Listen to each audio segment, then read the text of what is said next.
Good morning, Card Meetings. RJ back with another video. Let's get to it. Not too long ago, I picked up a Mike Schmidt card, or I should say Mike Schmidt card. I've had this one for a while, but a set.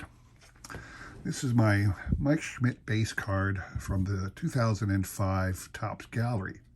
I can't remember where I got this set, either very inexpensively. I think it was very inexpensively at a card show. Now, it turns out it wasn't the whole set because there was like a lot of the obscure sets that were offered. Even Heritage does this these days. The base set up to, say, 400 cards or whatever this is the set. And then there's another 100 after that that are short prints that are almost impossible to find. So 2005 Topps Gallery was like that. So I'm slowly trying to get the last 50 cards that are part of that set. But what I did pick up from the 2005 Topps Gallery product was an insert subset, an insert set. I shouldn't say it's a subset because it's an insert separate from the main set, is something called Gallo's Gallery. Now, tell about on the back who Mr. Gallo was. Bill Gallo was some kind of sports cartoonist. I will leave you to determine if you believe this is a good picture of Mr. Mike Schmidt, but this was the Schmidt card from Gallo's Gallery, a insert in the Topps Gallery product from 2005. Picked that up. Happy to have it, mostly because it is a Schmidt card that I did not have. Random baseball item of the day. I did some detective work because I really wanted to know what the heck this card was. So I showed this before. I have here what appears to be just a black slab of plastic. But if you look on the one side, you can see it appears to have an image on it. Now, the truth is that hidden inside this plastic, and I don't know how to get to it, is a card. Now, what card is it? Where did it come from? What product, what year, what not? It took some doing, but I found it. I'll put this computer in front of you. That right there is the same image. You can see it right there. If you look around, that is the exact same image that you will see on my card. And what is that? From 1999 Topps Finest, something called a Peel and Reveal. Now, I don't know if that's the Sparkle or their Hyper Plaid or this, probably just Stadium Stars. You know, that's just the general one, I'm sure. But it is the Travis Lee version. Travis Lee, forgotten player, you know, just absolutely dreadful. A lot of promise when he came up with the Arizona Diamondbacks. He was with the Phillies for a brief period of time. Just an absolutely forgotten major league player. So this card has no value, even if I opened it up. So I think I just might hold on to it now that I know who it is, what it is, and all of that. I just might hold on to it as a novelty. You know, how many other people out there have these black Peel and Reveal cards? But again, I have figured it out. So if you ever come across a black slab of plastic like this, that has some obscure image on the background, it is from 1990 Topps Finest, Peel and Reveal Stadium Stars, or one of the two parallel sets thereof. All right, mystery solved, people, mystery solved. All right, today's trivia question. Another group of Phillies from my awesome nationally champion Phillies from last year. So this is from 2021, Allen Ginter. You've got your Zach Wheeler, and this one is an Alec Bohm rookie card. I'm not going to do it the way the Shaw family would. They can do that on their own. But we got Zach Wheeler and Alec Bohm cards from 2021, Allen and Ginter. Those are your prizes. Interesting question today. Going to take a little research on your part, but I bet you could find it real quick just by Google. Google's an amazing thing for trivia people, so here you go. The tools of ignorance. The tools of ignorance is a term used to describe catching equipment. My question to you is, who was the first individual to use that term, or who is credited with creating or first using that term. Now, I will say this, in my research, I have found comments that it was one of two players to first use that term for catching to reference catching equipment. So either of those answers will be accepted.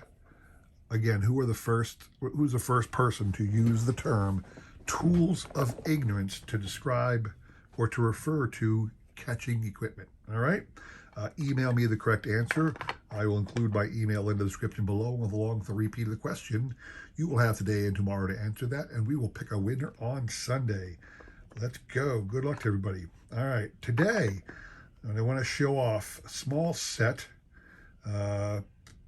Most people have seen this, have heard of this, but very few people have the whole set just because it's such an obscure item. Nobody bothered to try and put it together. I did, of course. So what I have here is one of 24 sheets of Topps tattoos. These are from 1986. I do know that Topps had messed around with tattoos a number of years. I don't know when the last time they've done it is. But these are from 1986. Again, it's the old style tattoos when you were a kid. Stick this on your arm, get a wet rag, washcloth from your mom, hold the wet washcloth up against this little sticker here, and the decal gets transferred to your arm or whatever. And here's what they look like when they got put on. You can actually, not showing you good, but so there's a number of players. There's two Hall of Famers side by side on this panel, Lee Smith and Dave Winfield. All your good Hall of Famers are here from that era. You got some odd player position things as well if you wanted to. This is sheet 1 of 24. I'm going to go through all of the various sheets. There are some obscure players because with 24 sheets and this many players on it, you can get a little over 100 probably. I didn't count how many were on, but these are your individual sheets. There's a guy named Brian Fisher from the Yankees. Don't remember him. Jesse Barfield, Moose Haas. You do have a couple Hall of Famers on this one, or at least one. Dennis Eckersley is on here. Dale Murphy, who some people say should be a Hall of Famer. This was sheet number 2 of 24. Very, very iffy, iffy, I will say, portraits of these players. But again, it's a fun little product. Steve Carlton, still with the Phillies, Hall of Famer there. Bob Brenly ended up being a manager for a while. That's about it. Bob Horner, who once had 4 home runs in a game. You can see one of the reasons why this wasn't such a popular product was it's really a low quality offering. It really is not like a high quality thing. So it's just not something a lot of people collect. But I was happy to get the whole set because I am a set collector, because RJ collects sets. Mike Davis, kind of looks like Spike Lee there, doesn't he? Harold Baines looking like a deer in a headlight right there. There's your Cal Ripken. If you're a Cal Ripken fan, you've got to be a super collector for Cal. You got to get that. Ted Simmons, newest Hall of Famer. He was with the Brewers at that time. Ted Simmons, a fairly new Hall of Fame member. Rick Dempsey. Rick Dempsey with the Orioles. Hated Rick Dempsey with the Orioles because he was the MVP in '83 that beat my Phillies. Not a fan. I was re-looking at that the other day. I don't think this one has any Hall of Famers. This one does not. No Hall of Famers in this stack at all. I was rewatching or looking through the stats from the '83 World Series, and one of the reasons I think they lost is because Mike Schmidt had 1 hit in that 5-game series, and he had 9 or 10 hits in the '80 World Series when we did win. So blame Mike. Okay, here's your Pete Rose. Obviously, he's not a Hall of Famer, but there he is. Bruce Bochy, not the manager, Bruce. There are 2 players named Bruce Bochy who played baseball. George Brett's a Hall of Famer. So these are, again, I'm just going through every one of these things, the little tattoos. I do have here my Schmidt one on this panel. This is 7 of 24. John Franco, Greg Nettles, here's your Donnie Baseball and Don Mattingly. Don Sutton and Mike Schmidt, 2 Hall of Famers right there, side by side. It's interesting, Mike didn't even have his hat on in the picture. A lot of other players, most of the players had their hats on, you know, their caps showing the logo of their teams, but Mr. Schmidt did not. Interesting. Here you go, 2 Hall of Famers side by side again, Sandberg and Phil Niekro. Freddie Lynn was a great player. Willie Hernandez from Tigers in 84. 84 MVP or Cy Young Award winner, Willie Hernandez. Willie Hernandez. You get into 86, which is the year this is, you're going to have Glenn Wilson on the Phillies. You know, people like Glenn Wilson briefly because he hit a couple home runs. I was never a big fan. There's the Robin Yount Hall of Famer. Dave Parker with the Reds at that time. And long pitcher Charlie Huff. So all of these guys could be had if you wanted to get your Topps tattoos. They were packs, issued in packs. They were not random inserts. So if you wanted, you could buy packs of Topps tattoos, just like every other card company these days, trying to find different ways to suck your money out of you. There's your Tom Seaver card. Sometimes I think they go a little long. Look at that Von Hayes picture. Wow. Boy, that's like a Cro-Magnon man right there. Look at that. Bruce Sutter, Hall of Famer. He was over with the Braves by this time. And then Alan Trammell. I don't know if that looks like Alan Trammell or not. So, I mean, some of these pictures are really questionable, which is probably another reason why this product is just not something you see in a lot of people showing off, because it's such an obscure set. It's such an odd thing. Very, very inexpensive to this day. Very easy to acquire if you wanted it. Jack Morris, a Hall of Famer. Tony Armas. I used to love Tony Armas. But it's not expensive, not good quality. It's one of those products that nobody really wants to go after unless they're a collector of a certain player. But again, as far as I'm concerned, any full set is a wonderful full set. Here you go, Keith Moreland from the Cubs, another guy without the hat on, so that makes me feel better. John Tudor, long pitcher. Who else we got here? Not seeing a lot of Hall of Famers. Like I said, I would expect to see more. I mean, at least they could have put one on every sheet, at least one Hall of Famer on every sheet, but they did not. Here's a couple here. You got Kirby Puckett. Check the Kirby picture. Does that look like Kirby Puckett to you people? I question that. Eddie Murray. That looks like Eddie. I'll give you that. Ron Hassey, longtime awesome catcher. So, you know, maybe some of the pictures are okay, but I look at these pictures and I go, who in the world actually drew this thing?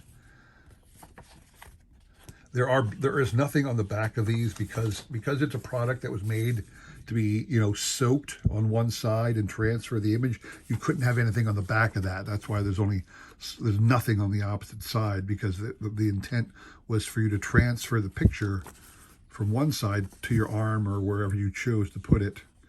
No Hall of Famers there, though. Gary Maddox of the Phillies was represented. Love to see that. So yeah, there's nothing on the back of these, and there's only, you know, one person per side. So Tito Landrum, Hal McRae. There's Joe Carter, really young Joe Carter with the Indians. Tony Fernandez, Juan Samuel with the Phillies. Buddy Bell, Willie Randolph. I thought Willie always had a mustache. I guess not. Didn't have any mustache in that picture. Interesting. Oil Can Boyd on this one. Take a look at that. Dennis Boyd. I think they should have you're going to put this, they should have called him Oil Can on this one. Donnie Moore. Tony Perez, a Hall of Famer. There you go. Vince Coleman. Alfredo Griffin. Frank White. Ozzie Smith. There's a wizard. That does look like Ozzie. So I guess you like, flip a coin, see whether or not they got a good picture or not in these things. So Claudell Washington, Rich Gadwin, mostly it's turning out to be players you never heard of. Well, here is Reggie. Although I'm used to seeing Reggie with his glasses, this does not feature Reggie with his glasses. Don't know why. Kent Herbeck. Tim Raines down there with the Expos. It's kind of cool. I know I saw any other, I wasn't paying much attention. I was kind of looking for Hall of Famers. I don't remember seeing any other Expos in this set. By this time, Dawson would have been a star, and he would have been still with the Expos because he didn't go to the Cubs until '87. So Bert Hooton, Chris Brown. There's your Strawberry. Take a look at Darryl Strawberry with the Mets. Tom Bernansky, Tim Wallach, and Frank Viola. It's a good picture of Frank Viola. I like that. That one was well done, I think. They captured Mr. Viola pretty well. Interesting picture with Toby Harrah, still with the Rangers. Jack Clark, Socha, Larry Parrish. Nobody jumping out at me. Gary Templeton was there, and Bill Madlock with the Dodgers. So a lot of players I figured would have been in this I'm not seeing. I don't remember seeing an Nolan Ryan yet. Don't remember that at all. That's certainly one I expect to see. Maybe it's coming left. There's still a couple more to go through. Here's your Dawson, like I was talking about with the Expos, along with Doc Gooden. So you do get a couple more. Here's your Gary Carter with the Mets by then. Young Oral Hershiser. Jim Rice, Hall of Famer. So you do have a couple cool ones. Yeah, interesting pictures. Some of the cartoons are kind of funny. I wasn't paying attention. I don't know if there was an umpire one. That would be interesting to see if they made a card or a little cartoon featuring an umpire in any way. That would be interesting to see. Rick Sutcliffe, Mike Eathler, Steve Sachs, Gary Ward, Lloyd Mosby, Willie Wilson. No Hall of Famers at all on that one. I got three more, people. Three more. Stick with me here. Again, it's a small enough set I wanted to go through, give it its due. I know we're going long, but if you're stuck with me this long, you're going to stick with me for just a couple more, aren't you? Bryn Smith. I always say this. Every time I saw it, I always read it as Brian, and I was told that recently it was Bryn. Kurt Gibson. Wade Boggs. There's your Wade Boggs card for John over at Wade Boggs Fan. I'm sure he has this. Dave Concepcion. Some people say you have to have the whole sheet in your collection if you're a super collector, or the whole panel, depending. I don't care one way or the other. I don't even know what I have. I do have something for my Mike Schmidt. I think it's just one of these panels, not the entire sheet. There's Paul Molitor, Carlton Fisk, Lou Whitaker, who hopefully will be a Hall of Famer in the near future. I know he didn't make it in this year, but I think he's one of those players I believe should be a Hall of Famer. Last panel, I didn't remember seeing Nolan Ryan. Let's hope he's here on this one. Are you ready? We do got Ricky right there, and Tony Gwynn. There's your Nolan Ryan. Bert Blyleven, a lot of Hall of Famers on this one. Fernando, Ben Ogilvy, and Phil Garner. So you did have a couple of good Hall of Famers on this one. That's a nice panel right there. 4 Hall of Famers right there. Tony Gwynn, Ricky Henderson, Nolan Ryan, Bert Blyleven. So there you have it, people. That is the 1986 Topps Tattoos product. Again, available in packs. I'm not aware that it was an insert of any kind. Certainly made for kids of my generation to put them on your arm, wet it down with a rag, and transfer the image to your body. So it had very little value. The production, look at what you're looking at. This is it. That little stain of color is all that there is. And if this gets wet, it's ruined. So you can tell there wasn't a lot of people who bought it. And if they weren't, they didn't save much of it. But anyway, it's a small set that I own. I'm happy to have it. Figured I'd show it off today on Small Set Wednesday, There you have it. Trivia question. Don't forget the trivia question. You can get the 2 Philly cards back there, named for me the individual who coined the phrase, the tools of ignorance. And you can get that when we do a winner picker on Sunday, all right? I want to say I appreciate you guys stopping by. Please consider like, subscribing, commenting, and all that jazz. I really do appreciate the support as I try my best to support everybody else in this great card community, all right? Thanks for stopping by. Hope to see you again on Friday and then on Sunday with the recap. Take care.